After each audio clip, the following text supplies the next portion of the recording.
ಎಲ್ರಿಗೂ around us ಚಾನಲ್ಗೆ ಸ್ವಾಗತ ಸುಸ್ವಾಗತ. ಇವತ್ತು ಅರೌಂಡ್ ಅಸ್ ಚಾನಲ್ ಏನ್ ಸ್ಪೆಷಾಲಿಟಿ ಅಂದ್ರೆ ಇವತ್ತು ನಮ್ಮ ಮೊದಲನೇ ಇಂಟರ್ವ್ಯೂ ಮಾಡ್ತಾ ಇದೀವಿ. ಅದು ಬೇರೆ ಯಾರ್ದು ಅಲ್ಲ, ನನ್ನ ಬಾಲ್ಯದ ಸ್ನೇಹಿತ ಶ್ರೀನಿವಾಸಂದು. ಯಾಕಂದ್ರೆ ನಾವು ಸ್ಕೂಲಲ್ಲೆಲ್ಲ ಕೇಳಿದಾಗ ಒಂದು ಕನ್ಸ್ ಕಂಡ್ಕೊಂಡಿರ್ತೀವಿ, ನೀನ್ ಮುಂದೆ ಏನಾಗ್ತೀಯ ಅಂತ. ಟೀಚರ್ಸ್ ಕೇಳಿದಾಗ ಒಬ್ಬ ಟೀಚರ್ ಆಗ್ತೀನಿ ಅಂತ ಹೇಳ್ತಾನೆ, ಒಬ್ಬ ಪೊಲೀಸ್ ಆಗ್ತೀನಿ ಅಂತಾನೆ, ಒಬ್ಬ ಲಾಯರ್, ಒಬ್ಬ IAS, ಆ ತರ ತುಂಬಾ ಕನ್ಸುಗಳು ಕಂಡ್ಕೊಂಡಿರ್ತೀವಿ. ಆದ್ರೆ ಸ್ಕೂಲಿನಿಂದನೂ ನೀನ್ ಏನಾಗ್ತೀಯ ಅಂತ ಕೇಳಿದಾಗ ಬರೀ ನಾನು ರೈತ ಆಗ್ತೀನಿ ಅಂತಾನೆ ಹೇಳಿದ್ದಂತ ಒಬ್ಬ ಸ್ನೇಹಿತ ಅವನು. ಇವಾಗೂ ಕೂಡ ಅವನು ರೈತನಾಗೆ ಮುಂದುವರಿತಾ ಇದ್ದಾನೆ, ತುಂಬಾ ಯಶಸ್ವಿ ಆಗ್ತಾ ಇದ್ದಾನೆ. ಇನ್ನ ದೊಡ್ಡ ಮಟ್ಟದಲ್ಲಿ ಅವನು ಯಶಸ್ವಿ ಆಗ್ಲಿ ಅಂತ ಕೋರ್ಕೊಳ್ತಾ ಅವನ ಬಗ್ಗೆ ಒಂದು ಸಣ್ಣ ಮಾಹಿತಿನ ಅವನ ಹತ್ರನೇ ಕೇಳಿ ತಿಳ್ಕೊಳ್ಳೋಣ ಬನ್ನಿ. ಇವಾಗ ನಾವು ನಮ್ಮ ಸ್ನೇಹಿತನ ಒಂದು ಇಂಟರ್ವ್ಯೂ ಮಾಡಕ್ ಬಂದಿದ್ರಿ. ಇವಾಗ ಅವನ ಹತ್ರನೇ ಕೇಳೋಣ ಒಂದು ಸಣ್ಣ ಮಾಹಿತಿ ಅವನ ಬಗ್ಗೆ, ಮತ್ತೆ ಅವನ ನೆಚ್ಚಿನ ಹೋರಿಗಳ ಬಗ್ಗೆ. ಅವನೇ ಒಂದು ಸಣ್ಣ ಮಾಹಿತಿನ ಅವನೇ ಕೊಡ್ತಾನೆ. ಸಿನಾ, ನಿನ್ ಬಗ್ಗೆ ಮತ್ತೆ ನಿನ್ನ ಹೋರಿಗಳ ಬಗ್ಗೆ ಒಂದು ಸಣ್ಣದಾಗಿ ಏನೋ ಒಂದು ಮಾಹಿತಿ ಕೊಡು. ಎಲ್ಲರಿಗೂ ನಮಸ್ಕಾರ. ನನ್ನ ಹೆಸರು ಬಂದು ಶ್ರೀನಿವಾಸ್ ಅಂತ.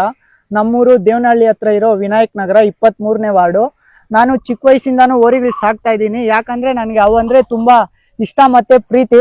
ಇಂಥ ಹೋರಿಗಳನ್ನ ನಾನು ಸಾಕ್ಬೇಕು ಅಂತ ಚಿಕ್ಕ ವಯಸ್ಸಿಂದ ಆಸೆ ಇತ್ತು. ಮತ್ತೆ ನಮ್ಮ ಮನೇಲಿ ತುಂಬಾನೇ ಕೇಳ್ತಾ ಇದ್ದೆ. ಅವರು ಬೆಲೆ ಜಾಸ್ತಿ ಅಪ್ಪ, ನಮ್ ಕೈಯಲ್ಲಿ ಆಗಲ್ಲ, ಇದು ಮೇಂಟೆನೆನ್ಸ್ ಜಾಸ್ತಿ ಮತ್ತೆ ಖರ್ಚು ಜಾಸ್ತಿ ಬರುತ್ತೆ, ಅದ್ರಗಾಗೆ ಒಬ್ರು ಆಳು ಇರ್ಬೇಕು, ಆತರ ಈ ತರ ಹೇಳ್ತಾನೆ ಇದ್ರು. ಮತ್ತೆ ಅವಾಗ ನನ್ಗೂ ಓದೋದು ಅದು ಇದು ಅಡ್ಡ ಆತಂಕ ಬರ್ತಾನೆ ಇತ್ತು. ಈಗ ಅಂದ್ರೆ ಓದೆಲ್ಲ ಮುಗ್ದಿದೆ, ಇದಕ್ಕಾಗೆ ನಾನು ಮುಡ್ಪಾಗಿದ್ದೀನಿ. ಇದು ತಂದು 8 ತಿಂಗಳಾಗಿದೆ. ಇದು ತಂದು 3 ತಿಂಗಳಾಗಿದೆ. ಇದು ಕಸಾಯಿಖಾನೆಗೆ ಹೋಗ್ತಾ ಇದ್ದಂತ ಹೋರಿ ನನ್ಗೆ ಇಷ್ಟ ಆಗಿ ನಮ್ ತಂದೆ ಹತ್ರ ನನ್ಗೆ ಬೇಕೇ ಬೇಕು ಅಂತ ತಂದಿದ್ದೀನಿ. ಮತ್ತೆ ಇದು ಮಾಗಡಿಯಲ್ಲಿ ಇದು ಸಹ ಕಸಾಯಿಖಾನೆಗೆ ಹೋಗ್ತಾ ಇತ್ತು, ನಾನು ತಂದಿರ್ಲಿಲ್ಲ ಅಂದಿದ್ರೆ.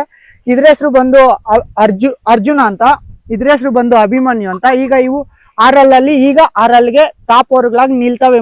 ಮುಂದೆ ಸತಿ ಯಾರಾದ್ರೂ ಹೆಸರು ಮಾಡಿರೋ ಅಂತವ್ರು ಬಂದು ನನ್ಗೆ ಓರಿ ಬೇಕು ಅಂತ ಬಂದು ನಿಂತ್ರೆ ಅವ್ರ ಹತ್ರ ಒಳ್ಳೆ ಹೆಸರು ಮಾಡ್ಕೊಡ್ತವೆ ಈ ಓರಿಗೆ. ಸಿನಾ, ಇವಾಗ ನಿನ್ ಬಗ್ಗೆ ಮತ್ತೆ ನಿನ್ ಓರಿಗಳ ಬಗ್ಗೆ ನೀನೇ ಒಂದು ಇಂಟ್ರೊಡಕ್ಷನ್ ಕೊಟ್ಟಿದ್ಯಾ. ಮತ್ತೆ ಈ ಓರಿಗಳು ಸಾಕೋ ಹುಚ್ಚು ಇದನ್ನ ನಿನ್ಗೆ ಯಾವ ತರ ಬಂತು, ಮತ್ತೆ ಇದಕ್ಕೆ ಇನ್ಸ್ಪೈರ್ ನಿನ್ಗೆ ಸಾಕ್ಲೇಬೇಕು ಮತ್ತೆ ಈ ಫಾರ್ಮಿಂಗ್ ಅಲ್ಲೇ ನಿನ್ ಮುಂದುವರಿಬೇಕು ಅಂತ ಯಾರು ನಿನ್ಗೆ ಇನ್ಸ್ಪೈರ್ ಮಾಡಿದ್ರು ಅಂತ ಸ್ವಲ್ಪ ಹೇಳಿದ್ರೆ ಚೆನ್ನಾಗಿರುತ್ತೆ. ಇನ್ಸ್ಪಿರೇಷನ್ ಬಂದು ನಮ್ ತಂದೆನೆ. ನಾನ್ ಚಿಕ್ಕ ವಯಸ್ಸಿಂದಲೂ ನಮ್ಮ ಮನೆಯಲ್ಲಿ ಸೀಮೆ ಹಸುಗಳು ಮತ್ತೆ ನಾಟಿ ಹಸು ಒಂದು ಒಂಟಿ ಇರ್ತಾನೆ ಇತ್ತು. ಅದ್ರಲ್ಲಿ ಕರು ಹಾಕ್ಸ್ಕೊಂಡು ನಮ್ ತಂದೆಯವರು ಮನೆಗೆ ಹಾಲ್ಗಂತ ಸಾಕೊಂಡೇ ಇದ್ರು. ಮತ್ತೆ ಆ ಓರಿನ ದೊಡ್ಡದಾದ್ಮೇಲೆ ಮಾರೋದು ಆ ತರ ಮಾಡ್ಕೊಂಡಿದ್ರು. ನನ್ಗೆ ದಿನೇ ನೋಡ್ತಾ ಆ ಓರಿಗಳಂದ್ರೆ ತುಂಬಾ ಇಷ್ಟ ಆಗೋಯ್ತು. ದಿನೇ ನನ್ಗೊಂದ್ ಸಲ ಆದ್ರೂ ನಾನು ಸಾಕ್ಬೇಕು, ನನ್ ಸ್ವಂತ ದುಡ್ಡಲ್ಲಿ ಸಾಕಿ ನಾನು ಮೆರೆಸ್ಬೇಕು, ನಾನು ಒಂಥರ ಇದ್ರಲ್ಲಿ ಈ ಲೈಫ್ ಅಲ್ಲೇ ಸೆಟ್ಲ್ ಆಗ್ಬೇಕು ಅಂತ ನಂಗೆ ಚಿಕ್ಕ ವಯಸ್ಸಲ್ಲಿ ಅಂದ್ರೆ ಒಂದು 8-9ನೇ ಕ್ಲಾಸ್ ಅಲ್ಲಿ ತಲೆಗೆ ಬಂದ್ಬಿಡ್ತು. ಅವಾಗಿಂದ ನನ್ಗೆ ಪರಿಚಯ ಇರೋರ ಹತ್ರ ನಾನು ಹೋಗ್ತಾ ಇದ್ದೆ. ಇಂತ ಎತ್ತು ಕಟ್ಟಿರೋರು ನಮ್ಮಲ್ಲಿ ಏನಂದ್ರೆ ಸಣ್ಣ ಕೆಲ್ಸದೆತ್ತು, ಕರು ಸಣ್ಣವು ಮತ್ತೆ ಹಸುಗಳು ಜಾಸ್ತಿ. ಹಸುಗಳಂದ್ರೆ ಸಣ್ಣ ಜಾಸ್ತಿ, ತೀರಾ ಸಣ್ಣ ಆಗಿರೋವು ನಮ್ ತಂದೆ ತಂದು ಸಾಕಿ ಕೆಲಸ ಮಾಡಿ ಮಾರ್ಬಿಡ್ತಾ ಇದ್ರು, ಇಟ್ಕೊಳ್ತಾ ಇರ್ಲಿಲ್ಲ. ಮತ್ತೆ ನಂಗೆ ಈ ಓರಿಗಳು ಹಳ್ಳಿಕಾರ ಅಂತ ಗೊತ್ತಾಗಿದ್ದು ಬಂದು 2019-20 ಅವಾಗ ಕಿರಣ್ ಅಣ್ಣ ಅಂತ ಒಬ್ರು ಇದಾರೆ, ಅವ್ರು ಸಾಕಿರೋರು. ಅವ್ರ ಹತ್ರ ಎಲ್ಲ ಹೋಗಿ ಮಾಹಿತಿ ತಿಳ್ಕೊಂಡು, ಅಣ್ಣ ಇದು ಯಾವ ತರ ಸಾಕ್ಬೇಕು, ಯಾವ ತರ ಮೇಂಟೆನೆನ್ಸ್ ಮಾಡ್ಬೇಕು, ಇದರಿಂದ ಸಾಕೋದಕ್ಕ ಎಷ್ಟು ದಿನಕ್ಕೆ ಎಷ್ಟು ಖರ್ಚಾಗ್ತದೆ ಆ ತರ ನನ್ಗೆ ಗೊತ್ತಿಲ್ಲ. ಆಮೇಲೆ ಅವ್ರ ಹತ್ರ ತಿಳ್ಕೊಂಡು ಇನ್ನೊಬ್ರ ಹತ್ರ ತಿಳ್ಕೊಂಡು ಹೋದ್ರಿ. ಮತ್ತೆ ಒಂದ್ಸಲಿ ಪರಿಚಯ ಇರೋರೆ ಇದು ಜಾತ್ರೆ ಮಾಡ್ತಾ ಇದ್ರು, ಮೆರವಣಿಗೆ ಮಾಡ್ತಾ ಇದ್ರು. ಇಂತ ಕರುಗಳು ಹಾಲಲ್ಲಿ ಕರುಗಳು ಮೆರವಣಿಗೆ ಮಾಡ್ತಾ ಇದ್ರು. ನಾನು ಸುಮ್ನೆ ಅಣ್ಣ ಒಂದ್ ಫೋಟೋ ಇಟ್ಕೊಂತೀನಿ ಅಣ್ಣ ಅಂದಿದ್ಕೆ ಅವ್ರು ಅಣ್ಣ ಇಲ್ಲ ಅಣ್ಣ ಇವು ಭಯ ಬೀಳ್ತವೆ ಬೇಡ ಅಂದ್ರು. ಬೇರೆಯವ್ರಿಗೆಲ್ಲ ಫೋಟೋ ಕೊಟ್ರು. ಆಗ ನಂಗೆ ಛಲ ಬಂದ್ಬಿಡ್ತು, ನಾನು ಒಂದ್ಸತಿ ಎತ್ತು ಸಾಕ್ಲೇಬೇಕು, ನನ್ ಕೈಯಲ್ಲಿ ಆಗುತ್ತೆ ಅಂತ. ಆಗ ನಾನು ಹುಡ್ಕೊಂಡ್ ಕಾಯ್ಕೊಂಡಿದ್ದಾಗ ಫಸ್ಟ್ ಹೋರಿ ಸಿಕ್ಕಿದೆ ಇದು, 4 ಫಸ್ಟ್ ಹೋರಿ ಸಿಕ್ಕಿದೆ ಇದು. ಆಮೇಲೆ ಒಂದ್ 5-6 ತಿಂಗಳಿಗೆ ಇದು ಸಿಕ್ತು, ಜೊತೆ ಆಗ್ದೆ. ಈಗ ಆಯಣ್ಣ ಕೇಳ್ತಾ ಇದ್ದಾನೆ, ಅಣ್ಣ ಹೋರಿ ಕೊಡ್ತೀಯಾ ಅಂತ ಆಯಣ್ಣನೇ ಕೇಳ್ತಾ ಇದ್ದಾನೆ. ಇದು ಒಂಥರ ಸಾಧನೆ ಅಂದ್ರೆ ಛಲ ಬಿಡ್ಲೇಬಾರ್ದು ಅನ್ನೋದಕ್ಕೆ ಇದೊಂದು ಎಕ್ಸಾಂಪಲ್. ಎಲ್ಲ ನಮ್ ತಂದೆಯವ್ರು ಕಲ್ಸಿರೋದೆ. ಚಿನ್ನ, ಇವಾಗ ನಿನ್ ಬಗ್ಗೆ ಮತ್ತೆ ಓರಿ ಬಗ್ಗೆ ಒಂದು ಸಣ್ಣ ಇಂಟ್ರೊಡಕ್ಷನ್ ಕೊಟ್ಟಿದ್ಯಾ. ಮತ್ತೆ ನನ್ಗೊಂದು ಕೆಲವೊಂದು ಡೌಟ್ಸ್ ಇದೆ. ನೀನು ಇದನ್ನ ಯಾವ ತರ ಮೈಂಟೈನ್ ಮಾಡ್ತೀಯಾ, ಮತ್ತೆ ಇದಕ್ಕೆ ನೀನು ದಿನಕ್ಕೂ ಎಷ್ಟು ಖರ್ಚು ಮಾಡ್ತೀಯ ಅಂತಾನು ಸ್ವಲ್ಪ ಹೇಳು. ಇದಕ್ ಮೈಂಟೆನೆನ್ಸ್ ಬಂದು ಯಾವ ತರ ಖರ್ಚು ಮಾಡ್ತೀನಿ ಅಂದ್ರೆ, ಖರ್ಚು ಮಾಡೋದು ಬಂದು ಡೈಲಿ ಹಾಲು ಕೊಡ್ತೀವಿ, ಬೆಳಗ್ಗೆ ಸಂಜೆ ಹಾಲು ಕೊಡ್ತೀವಿ. ಮತ್ತೆ ಅದ್ರ ಜೊತೆಲಿ ಮೊಟ್ಟೆ ಮಿಕ್ಸ್ ಮಾಡಿ ಕೊಡ್ತೀವಿ. ಬೆಳಗ್ಗೆ ಒಂದ್ 3 ಲೀಟರ್ ಕೊಡ್ತೀವಿ, ಮತ್ತೆ ಸಂಜೆ ಅದಕ್ಕೊಂದ್ 2 ಲೀಟರ್ ಕೊಡ್ತೀನಿ, ಇದಕ್ಕೊಂದ್ 2 ಲೀಟರ್ ಕೊಡ್ತೀನಿ. ಮತ್ತೆ ಡೈಲಿ ಬೆಳಿಗ್ಗೆ ಜೋಳ ಮತ್ತೆ ಎಲ್ಲಾ ತರದ ಕಾಳು, ಅವರೆಕಾಳು, ಹುಳ್ಳಿ ಕಾಳು, ಅಲಸಂದಿ, ನಾವು ತಿನ್ನೋ ಪ್ರತಿಯೊಂದು ಕಾಳುನು ನುಚ್ಚೋಡ್ಸಿ ಇಟ್ಕೊಂಡಿದ್ದೀನಿ. ಅದು ಮತ್ತೆ ಜೋಳ, ಬೆಲ್ಲ, ಒಂದ್ ಅಚ್ಚು ಬೆಲ್ಲನು ಅವು ಮಿಕ್ಸ್ ಮಾಡಿ ಗಂಜಿ ಮಾಡ್ತೀವಿ. ಗಂಜಿ ಮಾಡಿ ಅದಕ್ಕರ್ಧ ಇದಕ್ಕರ್ಧ ಕೊಡ್ತೀವಿ, 1 ಕೆಜಿ ಲೆಕ್ಕ ಕೊಡ್ತೀವಿ. ಮತ್ತೆ ಗಂಜಿ ಏನಕ್ಕೆ ಕೊಡೋದಂದ್ರೆ ಒಳಗಡೆ ಏನಾದ್ರು ಕಾಯಿಲೆ ಇರುತ್ತಲ್ವಾ, ಹೊಟ್ಟೆ ಒಂದೊಂದಕ್ಕೆ ಒಳಗಡೆ ಉಬ್ಸದಿಂದ ನಾಲ್ಗೆ ತೆಗಿತವೆ ಒಂದ್ ಓರಿ, ಮತ್ತೆ ಜೊಲ್ ಜಾಸ್ತಿ ಬಿಡ್ತವೆ, ರೋಮ ಹೋಗಲ್ಲ, ಮೇವು ಚೆನ್ನಾಗಿ ತಿನ್ನಲ್ಲ. ಅದರಿಂದ ಜೋಳ ಕೊಟ್ರೆ ಏನಾಗುತ್ತೆ ಅಂದ್ರೆ ಹೊಟ್ಟೆ ಇಗ್ಗುತ್ತೆ, ಹೊಟ್ಟೆ ಇಗ್ದು ಮೇವು ಚೆನ್ನಾಗಿ ತಿಂತವೆ, ಮತ್ತೆ ನೀರ್ ಚೆನ್ನಾಗಿ ಕುಡಿತವೆ, ಶೈನಿಂಗ್ ಬರ್ತವೆ. ಅದು ಮತ್ತೆ ಬೆಣ್ಣೆ ಏನಕ್ಕೆ ಕೊಡೋದಂದ್ರೆ ಬೆಣ್ಣೆ ಕೊಡೋದ್ರಿಂದ ನಾವು ಕೊಟ್ಟಿರೋ ಆಹಾರ ಎಲ್ಲ ಡೈಜೆಷನ್ ಆಗಿ ಮತ್ತೆ ಹೊಟ್ಟೆ ಹಸು ತುಂಬಾ ಜಾಸ್ತಿ ಆಗುತ್ತೆ. ಜಾಸ್ತಿ ಆಗಿ ಓರಿ ದಿನೇ ದಿನೇ ಶೈನಿಂಗ್ ಬರುತ್ತೆ, ಬೇಗ ಡೆವಲಪ್ಮೆಂಟ್ ಚೆನ್ನಾಗಾಗುತ್ತೆ.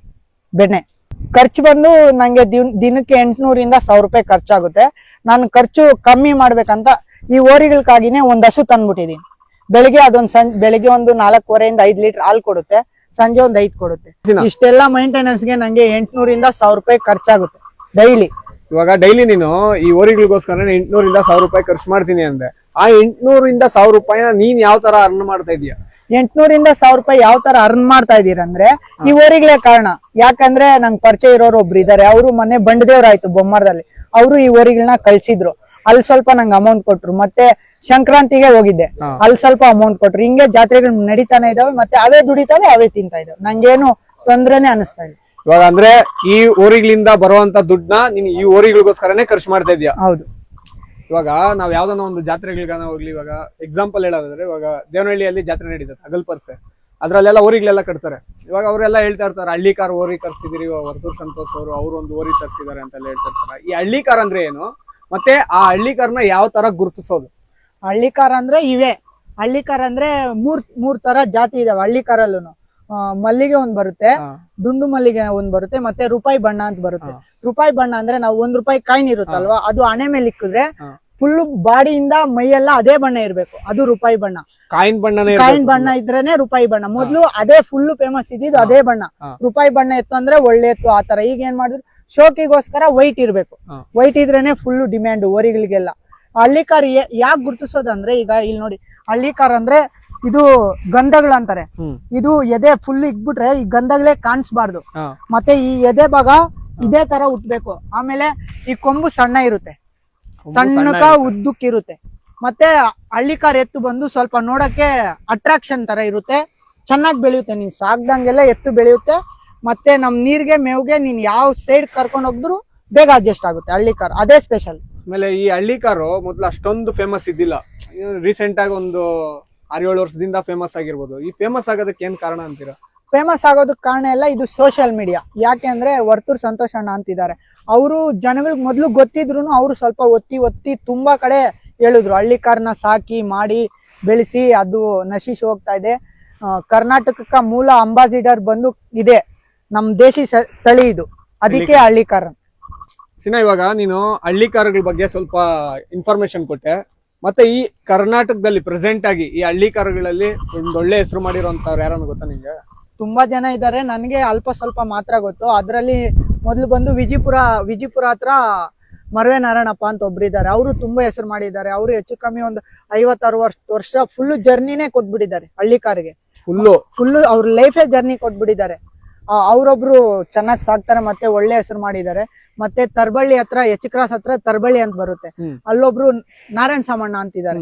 ಅವರು ಅಷ್ಟೇ, ಅವರು ಲೈಫ್ ಪೂರ್ತಿ ಹಳ್ಳಿಕಾರಿಗೆ ಕೊಟ್ಬಿಟ್ಟಿದ್ದಾರೆ. ಅವರು ಬೀಚ್ ದೋರಿ ಅಂದ್ರೆ ಈ ತರ ಎತ್ತು ಸಾಕಲ್ಲ, ಅವರು ಬೀಚ್ ದೋರಿ ಕ್ರಾಸಿಂಗ್ ಓರಿ ಸಾಕ್ತಾರೆ. ಮತ್ತೆ ಅವ್ರ ಮಗನೂ ಅಷ್ಟೇ, ಅದ್ರ ಬಗ್ಗೆ ಫುಲ್ ಇಂಟ್ರೆಸ್ಟ್ ಇದೆ. ಮತ್ತೆ ಓರಿ ರಾಜಣ್ಣ ಅಂತಿದ್ದಾರೆ ಮಂಡ್ಯ ಸೈಡ್, ಅವರು ಅಷ್ಟೇ ಫುಲ್ ಅವ್ರ ಲೈಫ್ ಎಲ್ಲ ಅದಕ್ಕೆ ಮುಡುಕ್ ಕೊಟ್ಬಿಟ್ಟಿದ್ದಾರೆ.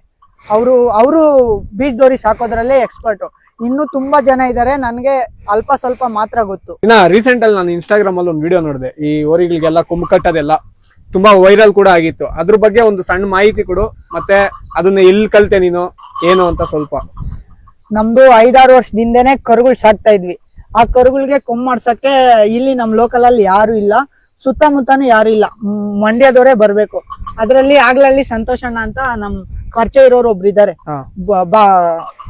ಬಂಡ್ಕೋಡ್ಗಳ್ಳಿಯಲ್ಲಿ, ಅವರು ಕರ್ಸಿದ್ರು. ಮತ್ತೆ ನಾನ್ ಕೇಳ್ದೆ, ಅಣ್ಣ ಈ ತರ ನಮ್ದಕ್ಕೂ ಮಾಡಿಸ್ಬೇಕು, ಎಷ್ಟ್ ತಗೊಂತಾರೆ, ಯಾವ ತರ ಹೆಂಗ್ ಮಾಡ್ತಾರೆ ಅಂತ ಕೇಳ್ದೆ. ಮತ್ತೆ ಅವರು 2,500-3,000 ತಗೊಂತಾರೆ ಅಂತ ಹೇಳಿದ್ರು. ಮತ್ತೆ ಕರ್ಕೊಂಬಂದು ನಾನ್ ಕೇಳ್ದೆ ಅವ್ರನ್ನ, ಅಣ್ಣ ನಾನು ಈ ತರ ಕೆಲ್ಸ ಕಲಿಬೇಕು ಅಂದಿದ್ಕ ಅವರು ಇಲ್ಲಪ್ಪ ಈಗ ಆಗಲ್ಲ, ನಂಗೆ ಸ್ವಲ್ಪ ಬಿಸಿ ಇದೆ, ಆಮೇಲೆ ಯಾವಾಗಾದ್ರೂ ನೋಡೋಣ ಅಂತ ಹೇಳಿದ್ರು. ಮತ್ತೆ ಅವರು ಮಾಡೋವಾಗ ನಾನು ಸ್ವಲ್ಪ ಮೊದ್ಲೇ ನಂಗೆ ಸ್ವಲ್ಪ ಬರ್ತಾ ಇತ್ತು, ಐಡಿಯಾ ಇತ್ತು ಈ ತರ ಮಾಡ್ಬೇಕು, ಈ ತರ ಮುರಿಬೇಕು. ಮತ್ತೆ ಅವ್ರಲ್ಲಿ ನೋಡ್ಕೊಂಡು ನಾನು ಸ್ವಂತ ಕಲ್ತ್ಬಿಟ್ಟೆ. ನೋಡ್ಕೊಂಡೆ ಕಲ್ತು ಮತ್ತೆ ನಾನು ಒಂದ್ 2-3 ವರ್ಷ ಯಾರಿಗೂ ಮುರಿಲಿಲ್ಲ. ಯಾಕಂದ್ರೆ ನಾನು ನೋಡಿ ಕಲ್ತಿರೋನು. ಹೊಸಬನ್ಗೆ ಅವಕಾಶ ಯಾರು ಕೊಡಲ್ಲ. ಹೋಗಿದ ತಕ್ಷಣ ನೀನ್ ಯಾರ ಹತ್ರ ಕಲ್ತೆ ಆತರ ಕೇಳ್ತಾ ಇದ್ರು. ಮತ್ತೆ ನಾನು 5-6 ಜೊತೆ ಸ್ವಂತ ನನ್ನೋರಿಗಳಿಗೆ ಮುರಿದು ಸ್ವಲ್ಪ ನನ್ಗೂ ಸ್ವಲ್ಪ ನಂಬಿಕೆ ಬಂತು, ನಾನು ಮಾಡ್ತೀನಿ ಅಂತ. ಆಮೇಲೆ ನಾನೇ ಸ್ವಂತ ಪ್ರಾಕ್ಟೀಸ್ ಮೇಕ್ಸ್ ಮ್ಯಾನ್ ಪರ್ಫೆಕ್ಟ್ ಅಂತ ನಮ್ಮ ಸೀನಾ ಅವನೇ ಊರಿಗಳಿಗೆ ಅವನೇ ಎಲ್ಲ ರೆಡಿ ಮಾಡ್ಕೊಂಡು ಮತ್ತೆ ಆ ವರ್ಕ್ ಅಲ್ಲಿ ಒಂದು ಪರ್ಫೆಕ್ಷನ್ ಬಂದಿದಾದ್ಮೇಲೆ ಕೆಲವೊಂದು ವಿಡಿಯೋಗಳು ನೀವು ಇನ್ಸ್ಟಾಗ್ರಾಮ್ ಅಲ್ಲೆಲ್ಲ ಅವನೊಂದು ಪೇಜ್ ಇದೆ ಹಳ್ಳಿಕಾರ್ ಟ್ರೆಂಡ್ಸ್ ಅಂತ, ಅದ್ರಲ್ಲಿ ಅಪ್ಲೋಡ್ ಮಾಡ್ತಾನೆ ಈ ಕೊಂಬು ಕಟ್ಟೋದೆಲ್ಲ. ಅದ್ರಲ್ಲಿ ವೈರಲ್ ಆಗಿದ್ದಾದ್ಮೇಲೆ ಇವಾಗ ಸದ್ಯಕ್ಕೆ ಬೇಡಿಕೆ ಯಾವ ತರ ಐತೆ ಅಂತ? ಅಣ್ಣ ಈಗ ಬೇಡಿಕೆ ಅಂದ್ರೆ ತುಂಬಾ ಇದೆ. ತಮಿಳ್ನಾಡಿಂದ ಫೋನ್ ಮಾಡ್ತಾ ಇದ್ದಾರೆ, ಮತ್ತೆ ಮಹಾರಾಷ್ಟ್ರ, ವಿಜಯನಗರ ಜಿಲ್ಲೆ ಆ ಸೈಡ್ ಇಂದಾನು ಫೋನ್ ಮಾಡ್ತಾರೆ, ಮತ್ತೆ KR ಪುರಂ, ರಾಯಚೂರು, ಮತ್ KB ಕ್ರಾಸ್ ಅಂತಿದೆ ಕುಣಿಗಲ್ ಹತ್ರ, ಅಲ್ಲಿ ತುಂಬಾ ದೂರದಿಂದ ಫೋನ್ ಮಾಡಿ ನಾನು ಒಂದೊಂದ್ ಜೊತೆಗೆ ಹೋದ್ರೆ ನನ್ಗೇನು ವರ್ಕೌಟ್ ಆಗಲ್ಲ. ಮತ್ತೆ ಅವ್ರು ಕೊಡೋ ದುಡ್ಡು ಟ್ರಾವೆಲಿಂಗ್ ಗೆ ಆಗೋಗ್ಬಿಡುತ್ತೆ. ನಂಗೊಂದ್ 2-3 ಜೊತೆ ಸಿಕ್ಕಿದ್ರೆ ದೂರ ಹೋದಾಗ ನಂಗೂ ವರ್ಕೌಟ್ ಆಗುತ್ತೆ. ಅಂದ್ರೆ ಇವಾಗ ಯಾರಾದ್ರೂ ನಿಮ್ಗೆ ಕಾಲ್ ಮಾಡಿ ಈ ತರ ಕೊಂಬು ಮುರಿಬೇಕು, ಕೊಂಬು ಕಟ್ಕೊಡ್ಬೇಕು ಅಂದ್ರೆ ನೀವು ಕಟ್ಕೊಡ್ತೀರಾ? ನಾನ್ ಕಟ್ಕೊಡ್ತೀನಿ. ಮತ್ತೆ ಅವರು ನನ್ಗೆ ಹೋಗೋ ಟ್ರಾವೆಲ್ ಅಮೌಂಟ್ ಕೊಟ್ಟು ಮತ್ತೆ ಅವರೇ ದೂರ ಇದ್ರೆ ಅವರೇ ಕರ್ಕೋದ್ರೆ ಕಟ್ಕೊಡ್ತೀನಿ. 50-60 ಕಿಲೋಮೀಟರ್ ನಮ್ ಸುತ್ತಮುತ್ತ ಕೋಲಾರ, ಚಿಕ್ಕಬಳ್ಳಾಪುರ, ದೊಡ್ಡಬಳ್ಳಾಪುರ ಸುತ್ತಮುತ್ತ ಇದ್ರೆ ನಾವೇ ಹೋಗಿ ಸ್ವಂತ ಹೋಗಿ ನಾನೇ ಮಾಡ್ಕೊಂಡು. ಈ ಡಿಗ್ರಿ ಮಾಡಿರೋರು, ಸ್ವಲ್ಪ ಜಾಸ್ತಿ ಓದ್ಕೊಂಡಿರೋರು, ಈ ಓರಿಗಳನ್ನ ಸಾಕೋದ್ರಲ್ಲಿ ಮತ್ತೆ ಈ ಫಾರ್ಮಿಂಗ್ ಅಲ್ಲಿ ಯಾವ್ದೇ ಫ್ಯೂಚರ್ ಇಲ್ಲ, ಮತ್ತೆ ಇವೆಲ್ಲ ಮಾಡೋದು ಸುಮ್ನೆ ವೇಸ್ಟ್ ಅಂತ ಹೇಳ್ತಾರೆ. ಅಂತವ್ರಿಗೆ ನೀನ್ ಏನ್ ಹೇಳಕ್ ಇಷ್ಟಪಡ್ತೀಯ? ಈಗ ಫ್ಯೂಚರ್ ಇಲ್ಲ ಅಂತ ಯಾರು ಹೇಳಿದ್ದು? ಫ್ಯೂಚರ್ ಇರೋದಕ್ಕೆ ನಾನು ಇದ್ರಲ್ಲಿ ಬಂದಿದ್ದೀನಿ. ಈಗ ನೀನು ಡಿಗ್ರಿ ಮಾಡಿದ್ಯಾ ಅಂತ ಕೆಲ್ಸಕ್ಕೆ ಹೋದ್ರೆ ಅಮ್ಮಮ್ಮ ಅಂದ್ರೆ ಒಂದು 15 ಕೊಡ್ತಾರೆ, 15ರಿಂದ 15,000 ಅಷ್ಟೇ. ನೀನ್ ಆ ಸಂಬಳದಲ್ಲಿ ಖುಷಿಯಾಗಿರ್ಬೇಕಂತ ನಿನ್ಗೆ ಖುಷಿಯಾಗಿರಕ್ ನಿಂಗೆ ಆಗೋದೇ ಇಲ್ಲ.